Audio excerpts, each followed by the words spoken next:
The roaring economy is roaring like never before. Our country is winning again. In fact, we're winning so much that we really don't know what to do about it. CNN's fact-check team determined President Trump made at least 20 false or misleading claims. CNN's Daniel Dale is here, as he always is at this time in our lives. Let's start with the economy. I will play here some of the claims that the president made. Take a listen. 12 months ago, I had just inherited a nation in crisis with a stagnant economy, inflation at record levels. In 12 months, I secured commitments for more than $18 trillion pouring in from all over the globe. I believe the tariffs paid for by foreign countries will, like in the past, substantially replace the modern-day system of income tax. And the facts say, Daniel? A whole lot of nonsense there. I'm going to start from the end. So the president claimed that tariffs are paid for by foreign countries. They simply are not. The tariff payments to the U.S. government are made by U.S. importers, and we know from life experience and from academic study after study that they often pass on some or all of their costs to the final consumer. He claimed again that he secured $18 trillion in investments so far this term. That number is total fiction. The White House's own website uses, at this very moment, a figure of 9.7 million in so-called major investment promises or announcements, and I found that even that 9.7 trillion figure is a wild exaggeration. And then this whole economic narrative that he inherited record inflation. He didn't. He inherited 3.0% inflation, just a bit above where it is now, 2.4%. And this claim he inherited a stagnant economy is now roaring like never before.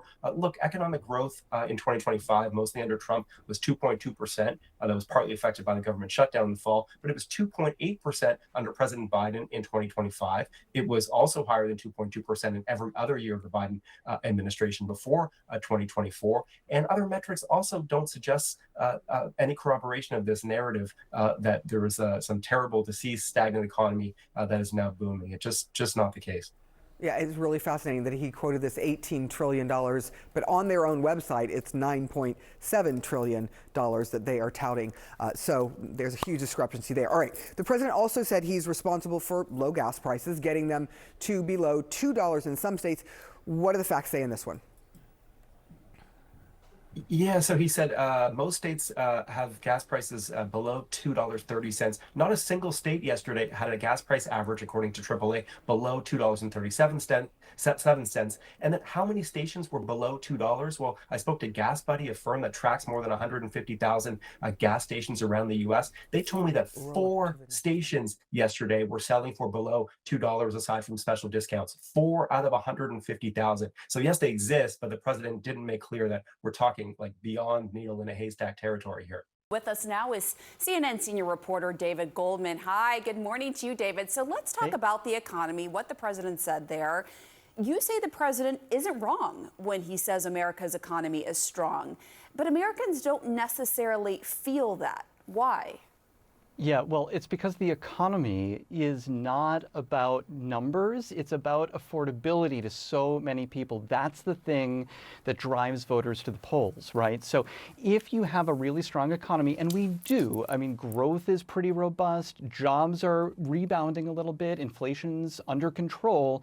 So all of those things are true, but it's very, very hard for people to afford this economy. There are many prices that you can't avoid paying for that are outpacing overall inflation. So if you take a look, overall inflation is 2.4% right now. That's pretty good. But if you look at things like housing, if you look at electricity, natural gas, those are all outpacing overall inflation. And the problem is that you can't avoid paying for any of them. That's causing this economy to feel pretty unaffordable to so many people. Yeah, those basic necessities. And right now, David, wealthier Americans, it seems as though they are benefiting and lower income households are struggling. Help us better understand that dynamic. Yeah, we call it the K-shaped economy because if you're at the top of the K, you're pretty wealthy, you probably have a home, and you probably refinanced that home, say around the pandemic when rates were between 2 and 3%. You're doing pretty good right now, but if you don't have a really high income, you might not have a home that you own, and you're really struggling right now to find anywhere that you can live affordably. And so what that's caused is this kind of K-shaped divergence, which is not a new trend, let's be clear, but it is getting worse. And it's getting worse largely because of the housing market, but also because of the elimination of some social services, other things like that that are making it a little bit harder for people to survive. And if you look overall, inflation is at 2.4% right now, but wage growth is at 3.7%. So you would think, well, our paychecks are going further. But Bank of America has some really, really interesting data that came out just a couple weeks ago that shows that if you're middle America, if you're sort of middle income rather, you're only getting a paycheck growth annually of 1.6%. And if you're lower income, that's only 0.9%. So what that means is that your paycheck isn't keeping up with inflation, and that is causing a lot of the affordability concerns that we're seeing as well. Just one quick follow-up. The president unveiled the proposals last night that he said would help with affordability. He talked about a retirement plan for Americans without access to 401k. He talked about policies already enacted, including tax cuts, Trump accounts for babies, and efforts to lower prescription drug prices. And he pointed out one of the guests in the audience there who was getting IVF fertility treatments at a much lower rate now. Are those policies paying off? Well, some of them are. So the mortgage bond buyback, it was about $200 billion. That almost immediately had an effect on mortgage rates. It knocked them down a little bit. And that's really good news for people that are trying to afford a home. Prescription drug prices, like you mentioned, that's having an effect too. But there are some others like, you know, the Trump accounts that haven't really gone into effect yet. They're not having a big impact right now. We'll have to see. Tax cuts are another thing. A lot of people are waiting for their tax rebate. That could have an effect. But the big thing, the key economic policy that Trump keeps doubling down on is tariffs. And that is raising prices. That's making America less affordable than it was before. The conservative-leaning Tax Foundation says that an average American household paid $1,000 more last year in tax payments. So that's not exactly a great policy, and that's one that Trump is doubling down on. It's not great for affordability. All right, David Goldman, thank you. Great to have you on the show. I want to get some more now on the president's State of the Union address and the Democratic response. I want to bring in CNN's chief political analyst, David Axelrod. He previously served as a senior advisor to President Obama. David, thanks so much for coming in. Based on everything you heard last night, what stood out to you the most from that speech? Well, I agree with you. David Chalian's always good, and he was good here. I think that Republicans were relieved because he didn't get in his own way. He stuck to the script. If you were his strategist, you were relieved because he largely stuck to the script. But the problem is that far and away the biggest concern people have is the economy.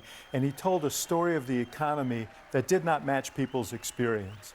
And you cannot jawbone people into feeling what they're not experiencing. So that's a problem for him. The most interesting thing to me from a strategic standpoint was I think you do see the blueprint of how they hope to attack these midterm elections. Hard for any incumbent to gain seats in a midterm election, but they want to talk about tax cuts as their answer to the economy. They want to talk about fraud in the states of federal money, as they found in Minnesota, as a way of saying, this is where your money's going. Forget about the tax cuts for the rich. This is where your money is going. They want to talk about immigrants, and they want to regain the edge on the immigration issue, which was squandered because of ICE's overreaction.